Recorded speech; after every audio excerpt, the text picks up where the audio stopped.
Voilà, alors ça c'est ce qu'on a fait. Donc on a montré comment créer la couche DAO. Vous suivez? Alors, la couche DAO, la couche MIDI, maintenant on va passer à la couche web. Alors, nous avons dit que pour la couche web, on va créer les contrôleurs et les vues. Alors, on va créer d'abord un contrôleur.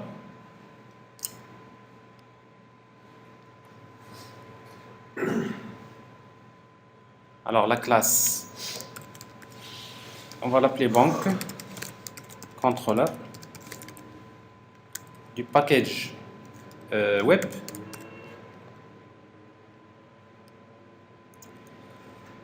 Alors, nous avons dit qu'un contrôleur Spring MVC, donc ici nous utilisons donc Spring MVC, donc un contrôleur c'est une classe qui contient la notation contrôleur.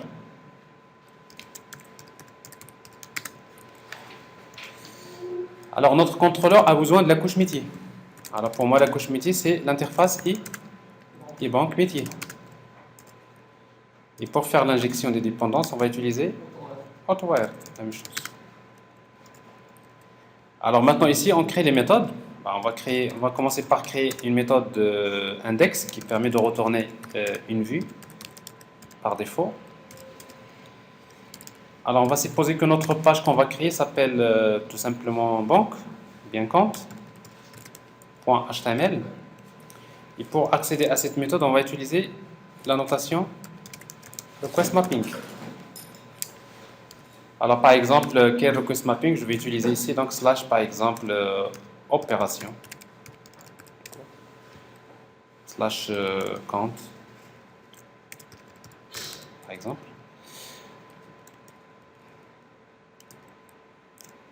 Opération, si vous voulez. On peut l'appeler. Donc, ça veut dire que quand je vais taper http localhost slash opération, j'aurai une vue qui s'appelle compte.html. Ben, je vais créer donc cette page compte.html. Alors, en fait, les vues sont basées sur TeamLeaf, donc ils vont être créés dans le dossier template. Alors, on va créer donc une page HTML qu'on va appeler compte.html.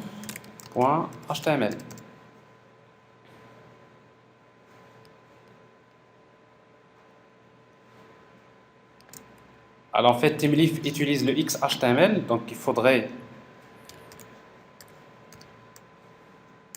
fermer les balises. Donc, les balises doivent être fermées.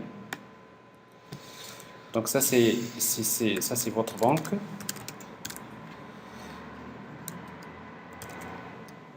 Et après on va faire un test H3, un simple test. Dans un premier temps, alors votre banque, oui. Alors si vous faites le test pour le moment, on va avoir une simple page. Mais bien sûr, nous, ce qu'on veut faire, c'est ça. C'est qu'on veut créer une page relativement qui contient beaucoup d'informations, très riches. Donc, j'ai besoin d'abord d'une page template. Donc, je vous ai déjà montré comment créer les menus. Donc, on va créer une page template. On va créer donc plusieurs boîtes de dialogue. Donc, on va essayer donc de soigner d'abord le design. Et après, on va travailler partie par partie. Donc, je vais créer d'abord l'ensemble des différentes rubriques, si vous voulez. Et après, par la suite, je complète au fur et à mesure.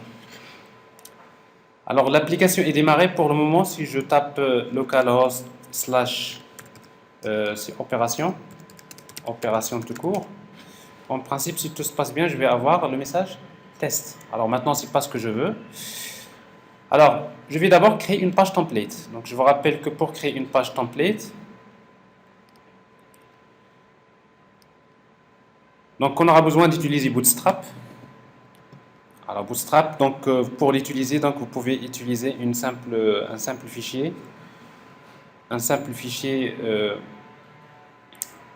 bootstrap min.css.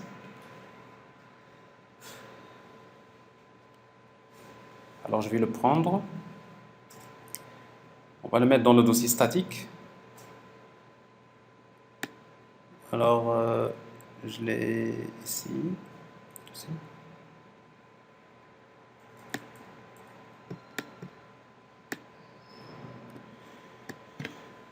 Alors, TP gestion de compte.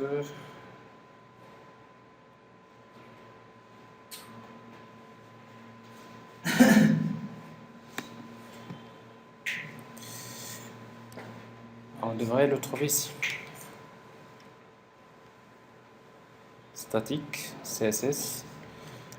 Alors, je vais prendre le dossier CSS. Je le mets dans mon projet. C'est dans le dossier statique. Ben, ça veut dire que je suppose que j'ai Bootstrap, le framework.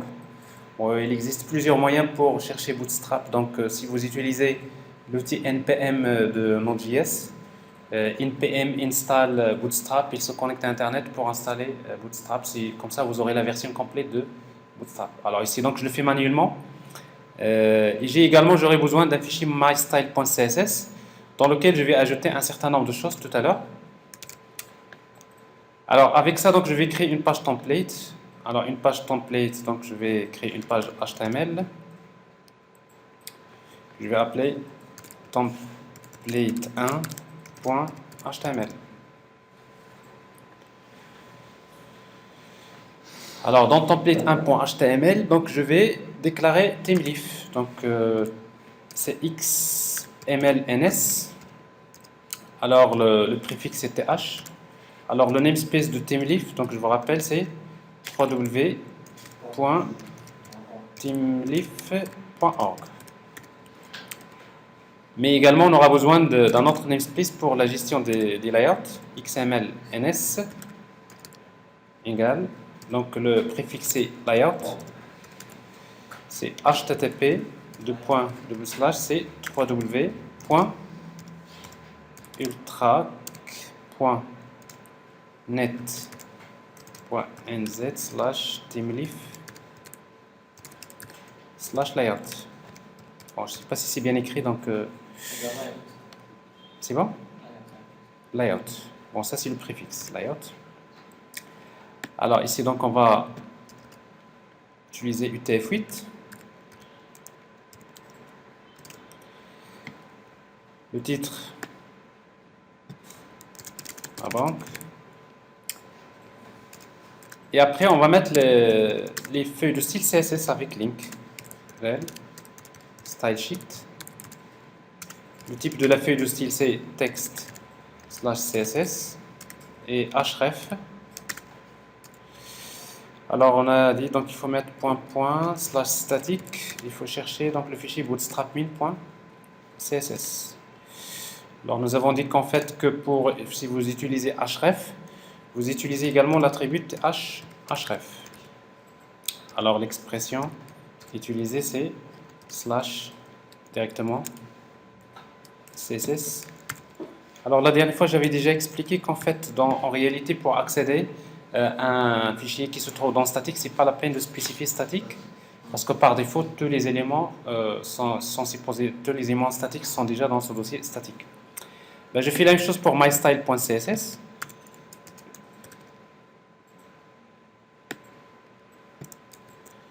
Donc le fichier mystyle.css, pareil.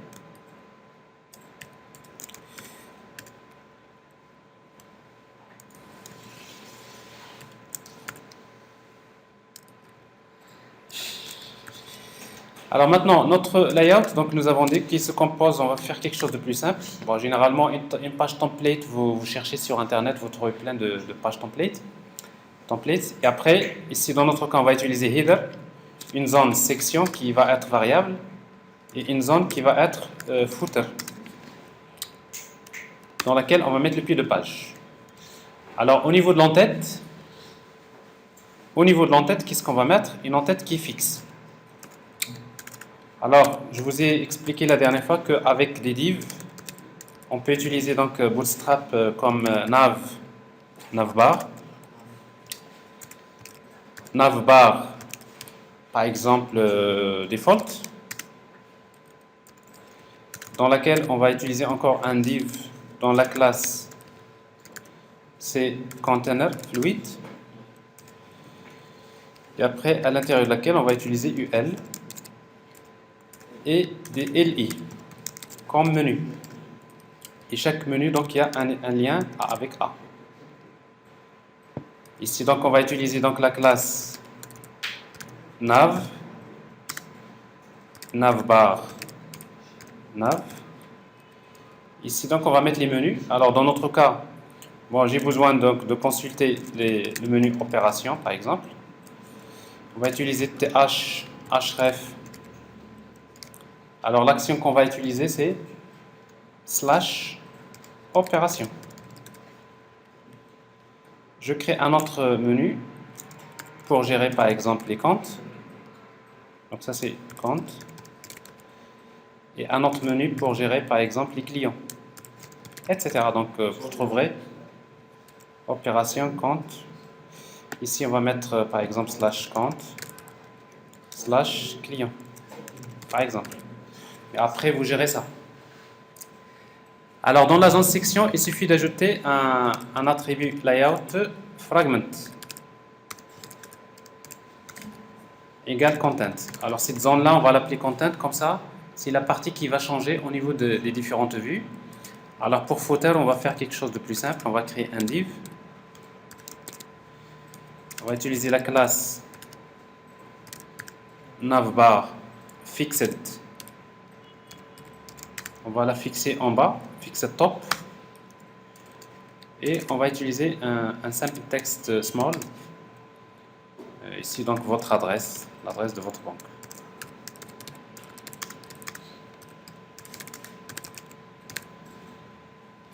Alors, ça, c'est pour moi un simple pied de page. Alors, ça, c'est juste un petit rappel. C'est un exemple de page template. Généralement, c'est des copier-coller que vous faites souvent dans les pages. Il vous faut une page template que vous appliquez à l'ensemble des pages. Alors, comment utiliser cette page template dans notre page compte.html? Bon, je vous rappelle qu'en fait, il faut d'abord utiliser, donc déclarer ses namespaces d'abord, principalement. Il faut les déclarer dans la balise HTML. Et après, vous utilisez un attribut layout, quoi? Decorator égale template 1. Alors, decorator layout decorator. Ça veut dire quoi? Ça veut dire que je suis en train de demander à TeamLeaf que cette page, tu vas la décorer avec la page template1.html. Et du coup, ici, dans notre contenu, il suffit de mettre ici un div dans layout.fragment égale content. Alors, ça veut dire maintenant le contenu de notre page, il doit être à ce niveau-là.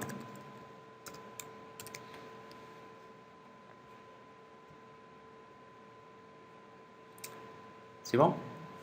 Alors ça, c'est ce qu'on va mettre après. Bon, à la rigueur, le reste, donc le reste de l'application. Alors, on peut tester pour voir. Alors, si on actualise, si tout marche bien.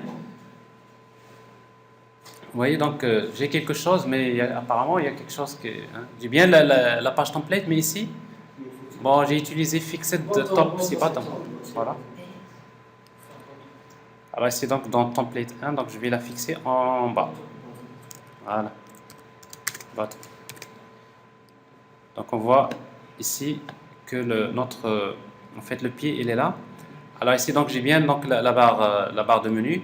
Alors, je peux changer le style de la barre si vous utilisez au lieu de default, par exemple, inverse. Bon, inverse, généralement, c'est un blanc sur noir, comme ça. Ok. Bon. Ça, c'est des styles. Bon, tout simplement, ça, c'est des bootstrap. Alors maintenant, ce que je veux faire plutôt, c'est de créer une page de ce style-là. Alors, ce que je vais faire, je vais créer 2 colonnes. Dans ma page, il y a 2 colonnes. D'accord? Il y a une colonne pour créer donc, ces boîtes de dialogue. Il y a une autre colonne pour créer ces boîtes de dialogue. Alors, pour cela, donc, je vais utiliser comme ça. Alors, je vais créer donc un div. Alors, pour créer une colonne, enfin, quand vous créez un div, vous utilisez call md6 classe égale call md6.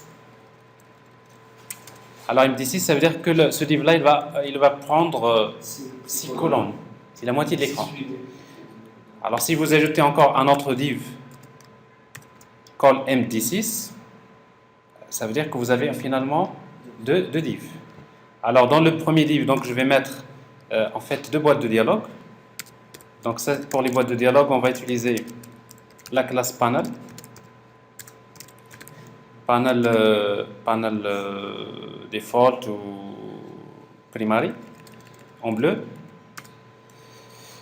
Une boîte de dialogue, donc en fait il y a un div, ça c'est le titre, donc ici donc consultation d'un compte. Alors la classe utilisée généralement c'est panel heading, ça c'est pour le titre de la boîte de dialogue. Et un autre div dans la classe et panel body.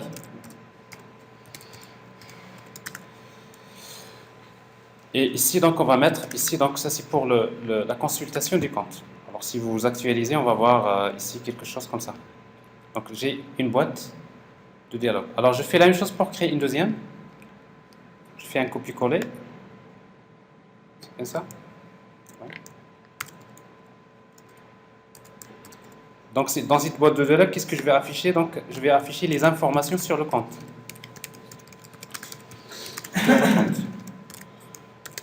Actualiser. Plus simple. C'est toujours dans la... Et après, je fais la même chose dans l'autre côté.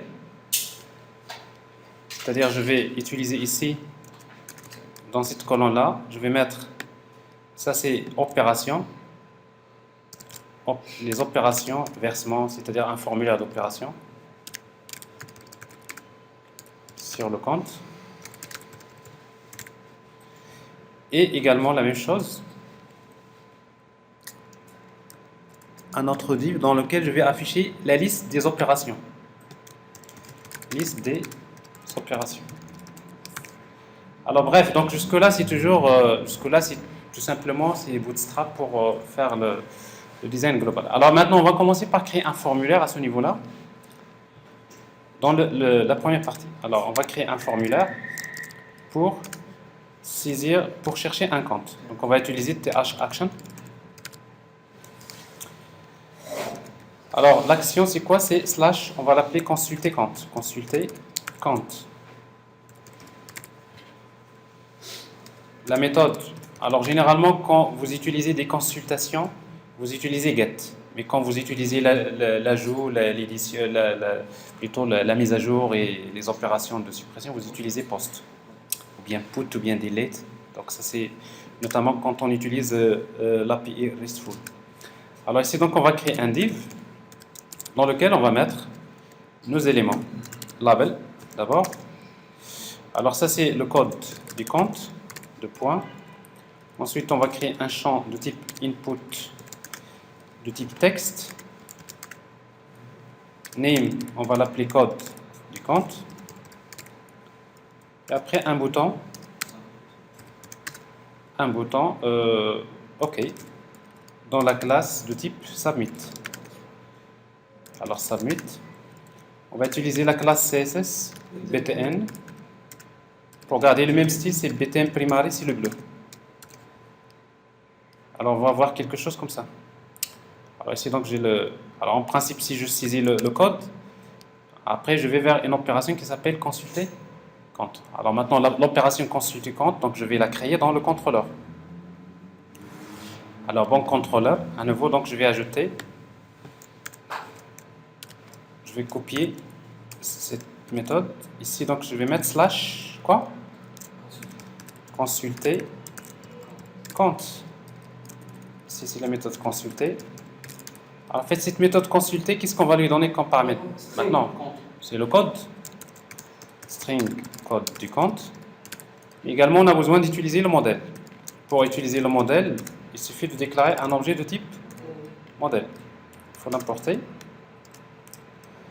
Alors, si je connais le compte, je vais faire appel à la couche métier pour consulter le compte. J'ai un compte, CP égale à quoi? C'est banque métier. Point. J'ai déjà une méthode qui s'appelle consulter compte. Je donne le compte, le code du compte. J'ai le compte. Ce compte-là, où est-ce que je vais le stocker? Dans le modèle. Modèle. Pour stocker un objet dans le modèle, on utilise modèle.add attribute. Alors l'attribut s'appelle, je l'appelle compte. La valeur, c'est quoi? C'est CP. et je reviens à la même vue pour afficher maintenant les informations sur le compte. C'est bon? Mais il ne faut pas oublier une chose, c'est que quand je consulte un compte, il se peut que la méthode consulter compte génère une exception. Vous êtes d'accord? Donc si le compte n'existe pas, il va générer. Donc comment on va gérer ça? Pour le gérer, on va faire try catch. Ici. C'est-à-dire je vais tenter. Alors ici, donc, comme c'est une exception qui n'est pas surveillée, je ne suis pas obligé de faire un try catch. Mais le principe ici, donc en principe on doit faire try catch. Ça veut dire quoi? Je vais essayer de faire ça. C'est-à-dire je vais essayer de consulter le compte. Si je le trouve, je le stocke dans le modèle. Sinon, et catch. Alors qu'est-ce que je vais faire? Dans le modèle, je vais stocker l'exception. Modèle.add attribute. Je vais l'appeler le paramètre exception. Qu'est-ce que je vais mettre comme valeur? C'est l'exception elle-même. C'est-à-dire, en fait, dans le contrôleur, j'appelle la couche métier. S'il y a des exceptions, je les stocke dans le modèle. Pourquoi? Parce que le message de l'exception, je vais l'afficher dans la vue. Alors maintenant, on peut revenir maintenant à la vue pour voir. Dans la vue, je vais afficher maintenant les informations sur le compte.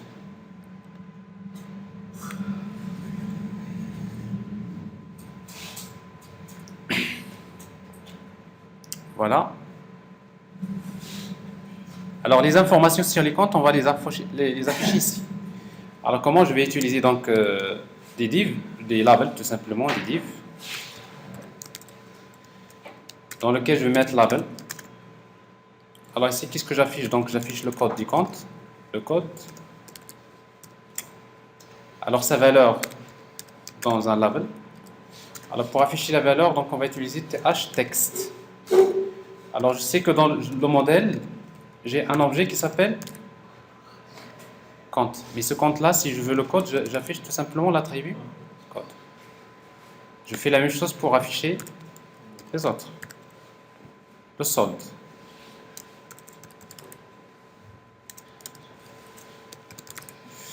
Je fais pareil pour afficher la date de création.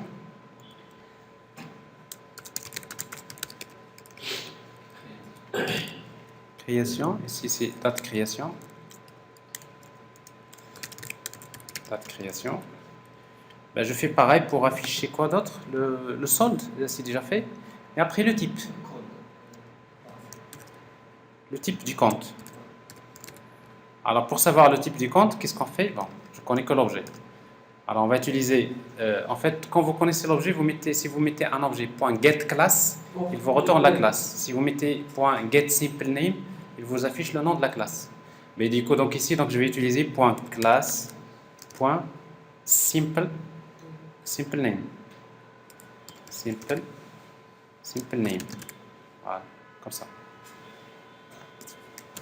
Alors si on regarde un peu ce qui se passe ici, dans l'application, alors si on va utiliser C1, c'est un compte qui existe en principe. Je cherche. Alors compte C1, not found. C'est mal écrit. Hein. Alors ici donc le action, qu'est-ce qu'on a écrit ici? Dans action. Formulaire, c'est consulter compte. Il y a un C majuscule, n'est-ce pas?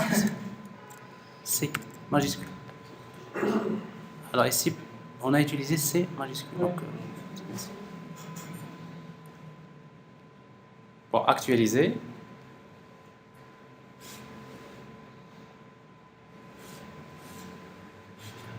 Okay. Alors la ligne numéro... alors maintenant, ici il y a un petit problème qu'on va régler, c'est que vous demandez d'afficher le code du compte. Or, le compte, au début, il n'y a pas un compte qu'on va afficher. Donc, ça veut dire quoi? Ça veut dire que ce que nous avons affiché ici, quand est-ce qu'on va afficher les informations sur le compte?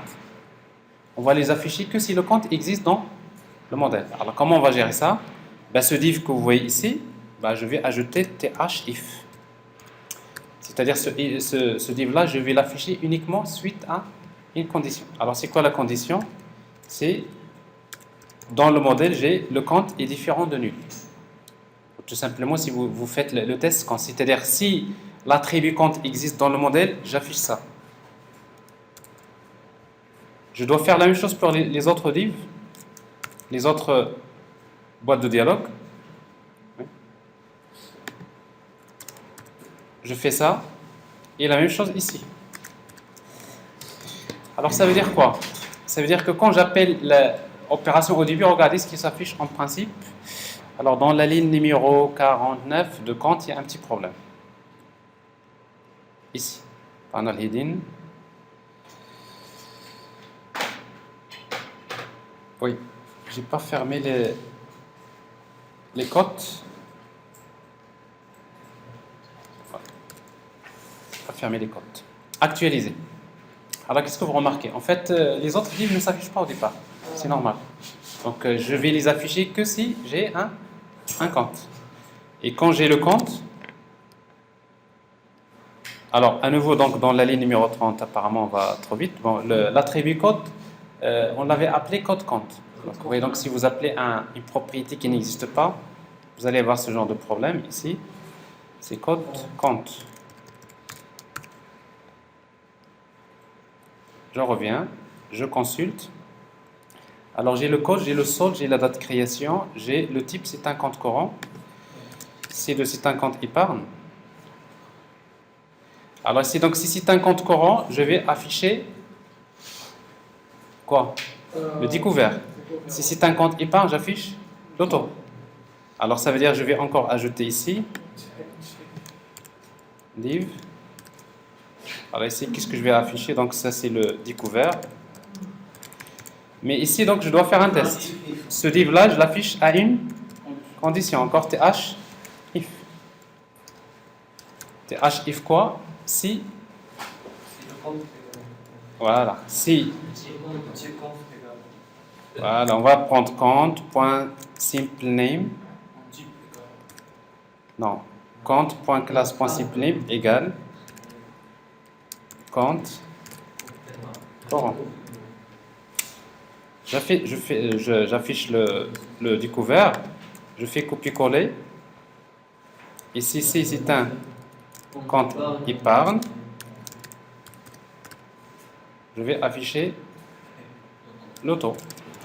Donc, il ne peut pas accéder à la voiture de la... Alors ici, donc attention, ici donc c'est pas le type qu'on va afficher, mais ici le découvert. Et là c'est l'auto. Très bien. Okay. Alors ici donc on peut voir ici ce qui va se passer. Alors C1. Donc je vois c'est un compte courant, j'affiche le découvert. C'est un compte épargne C2. J'affiche l'auto. A priori donc tout va bien. Alors maintenant j'ai quand même besoin d'afficher la liste des opérations. Mais en même temps j'ai besoin d'afficher le code du compte que j'ai cherché. Alors comment je vais régler ça? Donc je reviens au contrôleur. Ici donc d'abord dans le modèle je vais ajouter add attribute. Je vais créer un attribut que je vais appeler code compte. À quoi est égal? C'est la valeur code compte. Ça veut dire dans le modèle je vais stocker le même code qui a été saisi auparavant. En même temps s'il y a le compte, je vais ajouter la liste des opérations. Alors je vais rappeler la page des opérations. Je vais récupérer une page d'opération. Opération. Page opération. À quoi est égal? C'est banque métier. J'ai déjà une méthode qui permet d'afficher la liste des opérations. Alors cette liste d'opérations, qu'est-ce qu'on va lui donner comme paramètre? C'est le code du compte. On va lui donner page et size. Quelle page? On va utiliser 0 par défaut. Size, on va utiliser par exemple 4. Par exemple. C'est-à-dire je vais afficher que 4 opérations. 4 dernières opérations. Mais après, je vous ai montré la dernière fois comment faire la pagination. N'est-ce pas? Alors on va faire la même chose. Ici, on va stocker maintenant cette liste d'opérations dans le modèle avec add attribute. Je vais l'appeler liste opération. Alors, liste opération, c'est page opération point get content. Alors, en fait, une page contient la méthode get content. Content permet de retourner la liste des opérations. Alors maintenant, ce qu'il faut, c'est de revenir à la vue. Dans l'endroit liste opération, on va afficher un tableau. Donc table. Là, je vais utiliser la classe Bootstrap table. Table stripped si vous voulez avoir une ligne en gris, une ligne en blanc. Et après, vous créez donc des TR. Dans TR, il y a des TH. Alors, on va afficher le numéro de l'opération. On va afficher la date d'opération. Le type d'opération. La date. La date d'opération. Le montant de l'opération. Et après, on va créer un TR dans lequel on va faire une boucle. Alors, comment faire une boucle? Avec ThemeLeaf. TH de point each. Alors, pour chaque opération O de point, la liste des opérations. Liste opération. On va créer des TD. Donc TD /TD. Pour afficher une valeur dans un élément, on va utiliser TH-text. C'est quoi comme texte? C'est l'opération O. Point. Qu'est-ce qui nous intéresse? C'est le numéro. Opération. Alors de la même manière, donc j'affiche la date d'opération, le type, le montant. Alors pour le type d'opération, la même chose, on va utiliser class.simple name. Je veux la date d'opération, c'est date opération. Ça c'est minuscule. Et le montant de l'opération, c'est montant. On va chercher un compte. Alors nous avons ça, mais pour le compte C1, C2. Alors il n'y a pas la liste, ça veut dire qu'il y a une exception déjà, il faut la voir. En fait, l'expression code ne peut pas être nulle.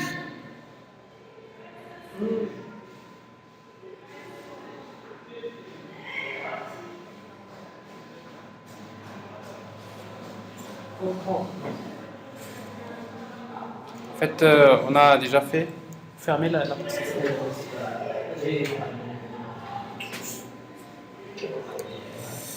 Alors c'est un. Voilà. Donc il fallait juste enregistrer, tout simplement. Je n'ai pas enregistré. Donc ici, donc, je vois les 4 dernières opérations sur le compte. J'ai oublié d'afficher les informations sur le client ici. Ben, il faut revenir à la couche DO. Vous voyez donc ici, nous avons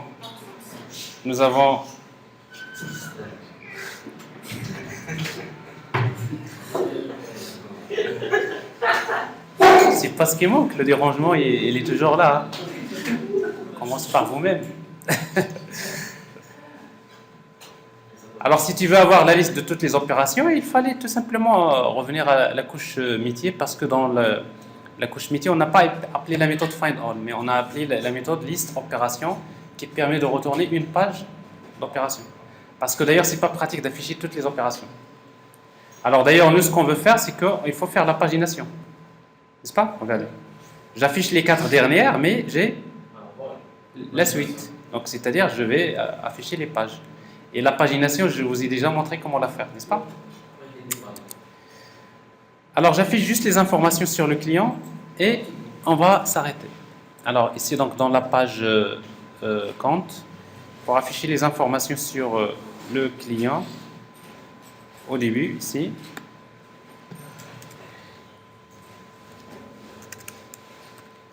client. Alors ici, donc, qu'est-ce que je connais? Je connais le compte, n'est-ce pas? Mais je sais que dans le compte, il y a un attribut qui s'appelle client. Et qu'est-ce qui m'intéresse dans le client? Il m'intéresse, c'est Le nom du client. Je peux afficher l'adresse email et ce que je veux. Alors, si vous voulez afficher son adresse mail, vous mettez entre crochets, bon, un truc comme ça. Bon, je le laisse comme ça. Alors, je dois également afficher dans la zone de texte, ici, input type égale texte, on va mettre th value. C'est quoi la valeur? C'est la valeur de l'attribut compte que j'ai stocké dans le modèle. Et comme ça, dans ma zone de texte, je vais avoir, c'est-à-dire quand je vais saisir le compte C1, ben, on va le garder ici. Donc je vois bien, le client c'est Hassan. C2, ben, je ne sais pas, c'est Rachid, voilà, c'est Rachid. Alors ici, donc j'ai la liste des opérations, mais avant de m'arrêter, regardez, il y a un petit problème, c'est que si je saisis un compte qui n'existe pas, hop, bon, j'ai rien, mais j'ai une exception. Je dois afficher cette exception. Alors, comment je vais l'afficher? Ben, ici, donc, je vais faire ici si vous voulez, juste en bas du formulaire, je vais utiliser un div.